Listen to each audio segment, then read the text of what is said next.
Even before the familiar telegraph key came this first Morse instrument, whose spark set fire to the world of communication.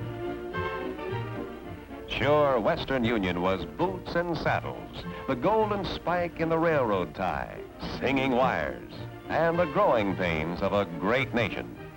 But everybody knows that Western Union did a job. The telegraph wire tied the cattle markets of Kansas to the tables of the East, hitched the cotton mills of New England to the southern plantations and the New York cutting tables. Other methods of communication were slow and tedious.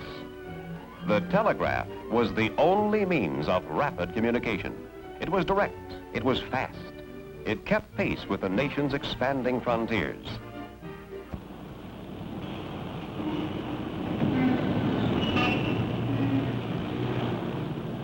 All late, what do you read? What do you read? All late, they're all late. What do you read? What's your paper, mister? Globe. Here you are. Hey, what's this, Joe? What's what? Blank pages. Where's the news? Huh? What do you know? They're all blank. Sorry, Joe. Sorry, Joe's customer. It wouldn't have happened if we hadn't arranged it. There's plenty of news today, but it's still in the making. All right, madam, we'll send that out right away.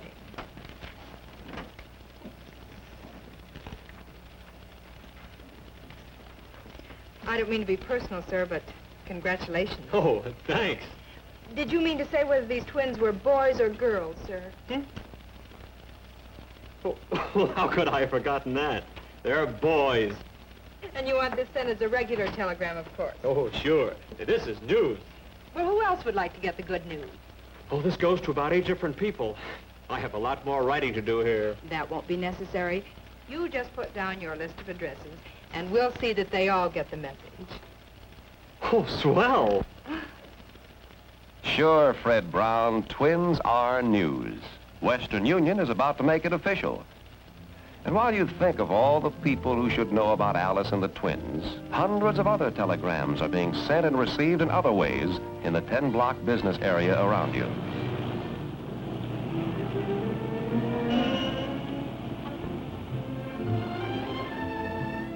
High above the city, a busy executive receives a telegram by desk fax, a compact telegraph machine that operates by facsimile and brings message transmission right to his desk.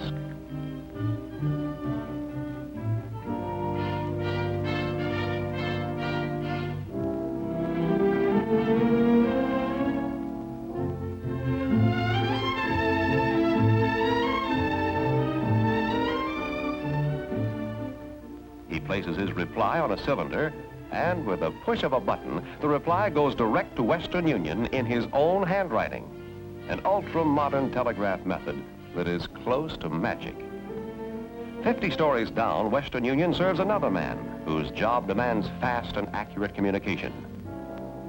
Hello, Western Union. I'd like to send a telegram. Mr. J.L. Roberts, Tompkins Structural Steel Company, Templeton, Ohio. Construction here, ahead of schedule. Urgent, you wire immediately. Earliest arrival, structural steel. While urgent words speed from an engineer to his home office, a steady flow of words flashes to Western Union from the communications room of a large business firm. A battery of teleprinters handles swiftly the mass of urgent detail behind the daily operations of a major business. To save time, to pack more hours into the day, to get on fast, orderly record the many details of a busy enterprise. No less important is telegraph service to the smaller business, whose need for rapid communications is well served by the familiar call box. At the turn of the handle, the summons arrives at the branch office recorded on tape.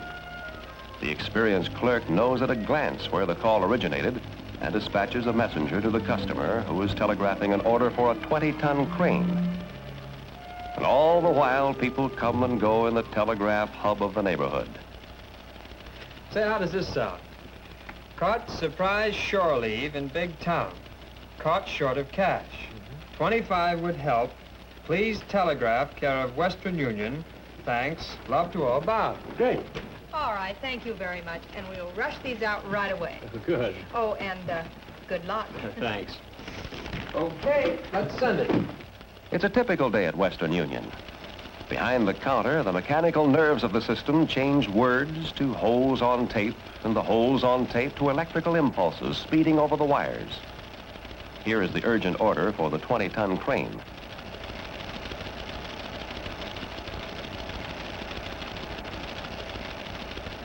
To the Western Union operator, impartially and impersonally sending an almost endless flow of words, the contrast between 6-pound babies and 20-ton cranes passes by almost without notice. Now the operator starts the storkgram. A quick tap of the keyboard, and another. Punch the key signals that will guide the message automatically to its destination. Now it's gone. Already arriving at Syracuse, high-speed message center for the territory in which the telegram originated, and a link in the chain of mechanized centers throughout the country. Good news travels fast, and with the speed of light, this good news, now in Syracuse, is automatically being flashed onward to St. Louis, message center for the delivery office, guided only by the 2 key signals punched in New York, swiftly, accurately, practically non-stop, along with thousands of other telegrams coursing through these wires, flashing through in round-the-clock succession. And now, over the high-speed transmitter, the message appears before the operator in St. Louis on both printed and perforated tape.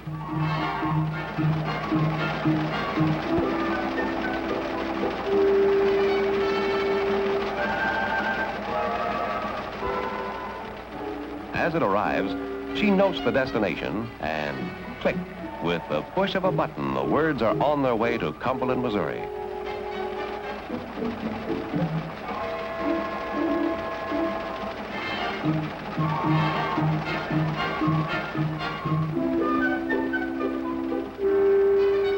Here they are arriving in printed form, ready to be gummed down on the familiar yellow blank. A happy group of words, announcing a double blessing to waiting grandparents. Yes, sir. Twins, 6 pounds each. Alice doing fine. Think I'll recover. Love, Fred.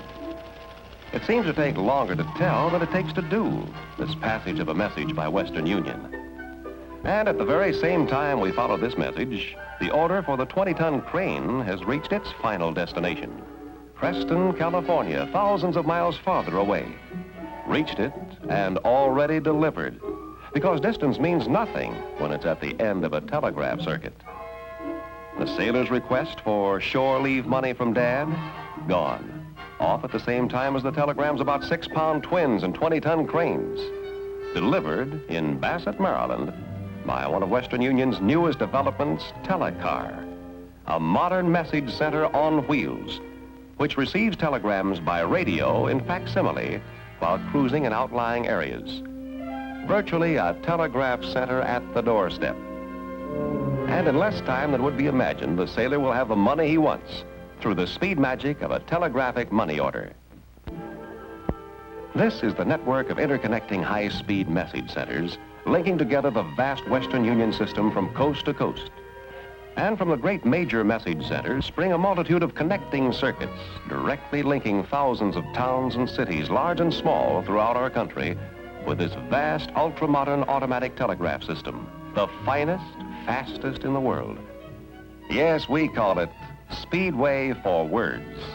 A speedway extending far and wide within our shores and even beyond, to and from any part of the globe. Meanwhile, a typical day continues, from babies to butter.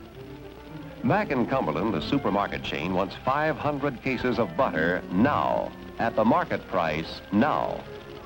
Trained fingers fly over the keyboard. The tape flows, and instantly the order is fed into the great automatic network. In a matter of minutes, the butter order is on the floor of a large produce exchange. 70 million housewives are concerned with every move in this marketplace, for the price tags of the nation's grocery shelves are determined here. 500 cases, $95. The sale goes up on the big board. And over the Western Union circuits, the transaction flashes instantly to produce growers and shippers across the land. In every type of marketplace, from butter to bonds, Western Union records the nation's sense of values. To provide service to as many as possible, today's Western Union reaches the American people in different ways. Those in small communities may know Western Union service through its agencies and railway stations, like this, where a young lady sends a meet me telegram. The busy housewife, to send a greeting or congratulation message, may call for telegraph service and simply say, "Charge it to my phone, please." The hurried man who wants to talk away his telegram and get going sends a reservation telegram from a convenient direct coin box cabinet. The late traveler who finds his day too short for all his business telegraphs for a morning appointment, calling on Western Union at his hotel to work for him while he rests. And here the occasional user of telegrams, who lives in communities away from the center of things, knows the dependable local drugstore as Western Union's representation. To millions of sports fans, Western Union is the answer to what's the score? Wherever the bat cracks against the ball,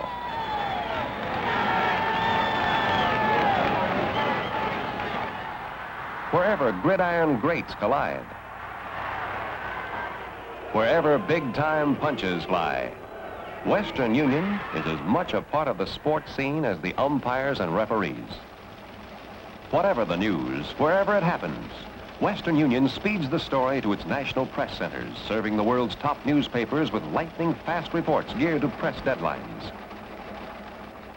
Wherever disaster strikes, Western Union is on the job to restore contact, bring word to and from the stricken, and marshal relief for the hungry and homeless.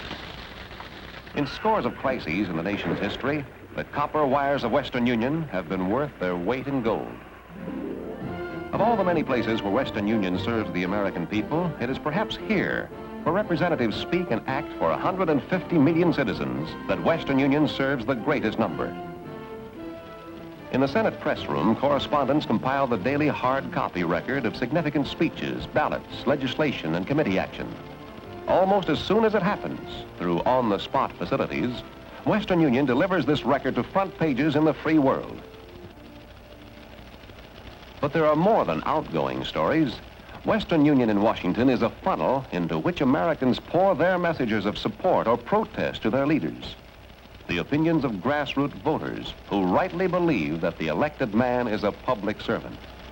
When great issues are at stake, the people speak their minds in a flood of telegrams that may total tens of thousands in one 24-hour period. Through its high-speed centers and other facilities, Western Union stands ready to carry far greater traffic than the nation demands. One section of its system operates by microwave beam transmission. From towers like this in Washington, more than 2,000 telegrams can be sent and received simultaneously on a single radio beam, traveling with the speed of light through other towers strategically located along the route. How else does this Western Union of today serve? Specially designed private wire systems when there is a need for communications in volume, such as the private bank wire, interconnecting 188 banks in 54 cities, providing direct, immediate, and confidential communications for all banks on the network. Here is an outstanding example of modern telegraphy serving the nation's great industries. Yes, Western Union does more than serve the individual 24 hours a day, 365 days a year. At all times, this battery of teleprinters presents a permanent record of the origin and destination of every message exchanged over the private wire system.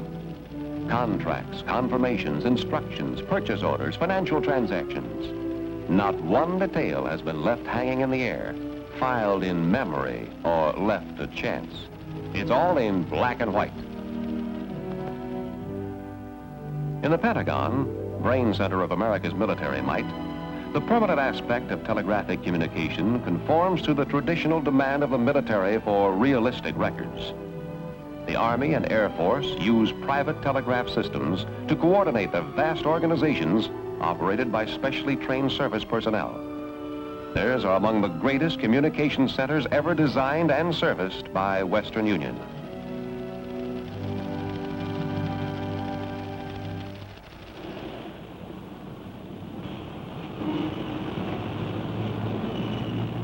Hey, they're all here. They're all late. What do you read? They're all here. Hey.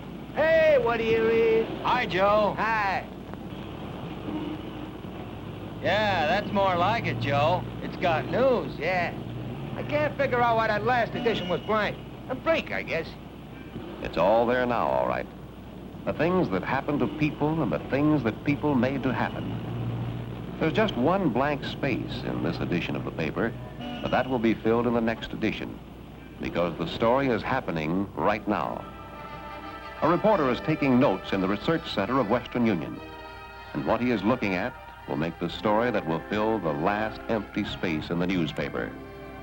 The story is a familiar one to Western Union, a new one to the reporter. It's the story of an endless search for improved facilities to serve the communications needs of America. The news peg of the story is one of the finds of that search. High-speed facsimile transmission and reception of both words and pictures. In a matter of seconds, 3,500 words are sent and received. Here is a look into the future of communications. A long way from the early key that clacked out dot and dash messages. Here is modern telegraphy at work, sending and receiving in facsimile, placing all of a vast system at the user's elbow.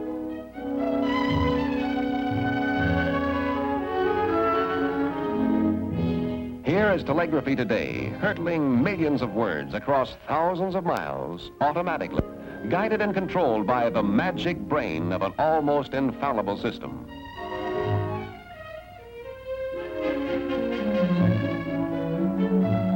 Speeding messages to destinations with just the push of a button, to better serve America everywhere, to bring distant friends and business customers within arm's reach through the swiftness of the yellow blank. A long way from the old hand-to-hand relay from point to point, slow and at the mercy of human error. Here is the thin white ribbon of words, unchangeable, accurate, moving the message it carries lightning fast. Visible transcript of the sender's thoughts, actual record of what has been said. Here is telegraphy on wheels, roaming the streets of outlying districts to bring telegraph service right to the front door. The radio beam tower and its amazing capacity of 2,000 telegrams at a time on a single radio beam. That's a long way from the one telegram on one wire of a century ago. From this telegraph center of the world, headquarters of Western Union in New York, comes a telegram for America. Western Union is proud of its record through the first 100 years. A record of service and progress, which, in the needs of today and plans for tomorrow, keeps pace with the tempo of a fast-moving age.